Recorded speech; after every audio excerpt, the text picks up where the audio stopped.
Rory, you've achieved so much in the game, and when you come to a Ryder Cup, it's a different dynamic. Where does the Ryder Cup sit with you, with everything you've done, and how important and passionate this week will be? I guess I've always said my proudest moments in the game have always been my individual achievements, but the greatest memories and the happiest times of my career have been at Ryder Cups. So it's hard to. I'm very proud of being a part of 4 winning teams in Ryder Cups, and this is a chance to make it 5 out of 6, which is a pretty good record. But again, it's not about me or my individual. It's about the team, and it's about trying to do everything you can to help the team perform.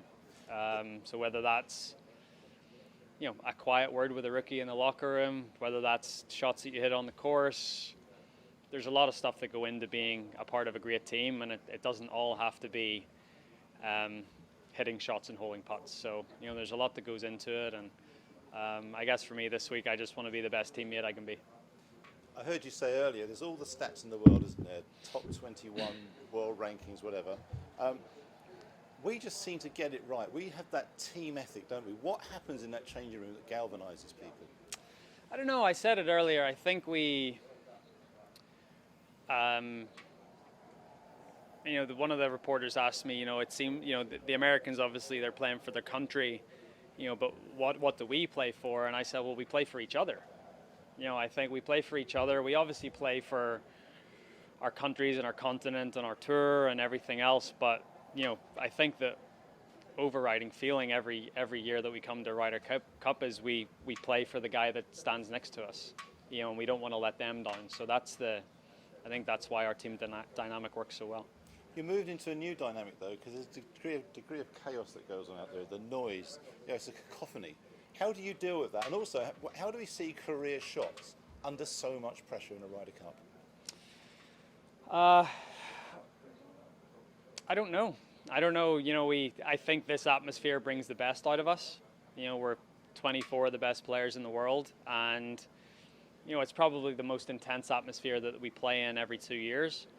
So I think that just brings something extra out of us that we hope is in there. But I think we need this atmosphere to fully bring it out.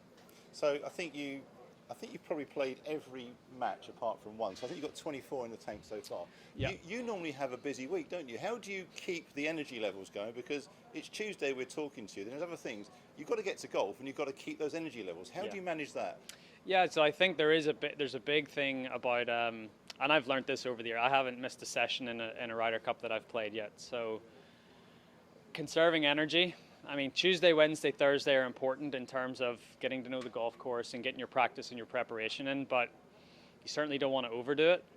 And, you just want to do enough so that Friday morning comes and, you're teeing off early on Friday morning, that you're ready to play 5 rounds of golf in the next 3 days.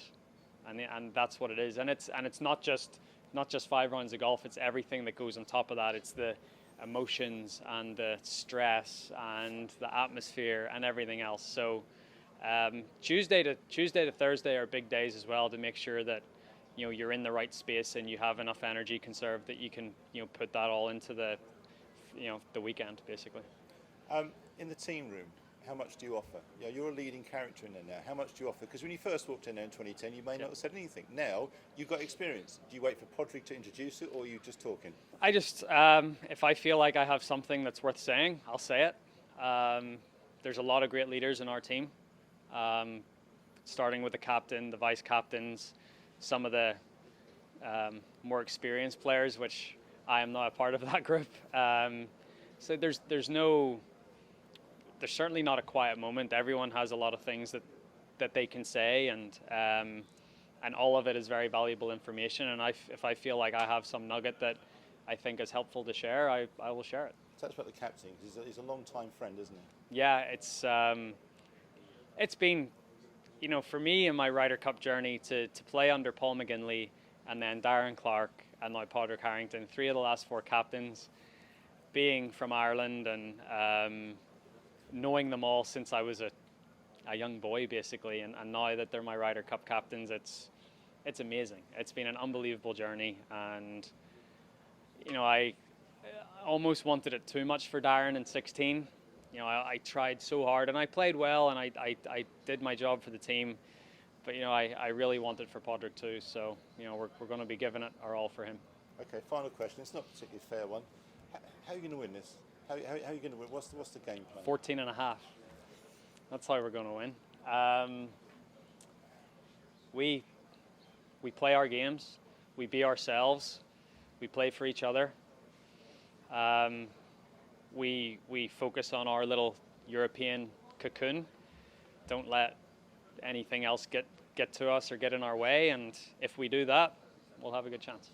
You're a star. Thank you so much, Rory. Thank you so much, mate. Seriously. Cheers. Thank you. Brilliant. Thank you.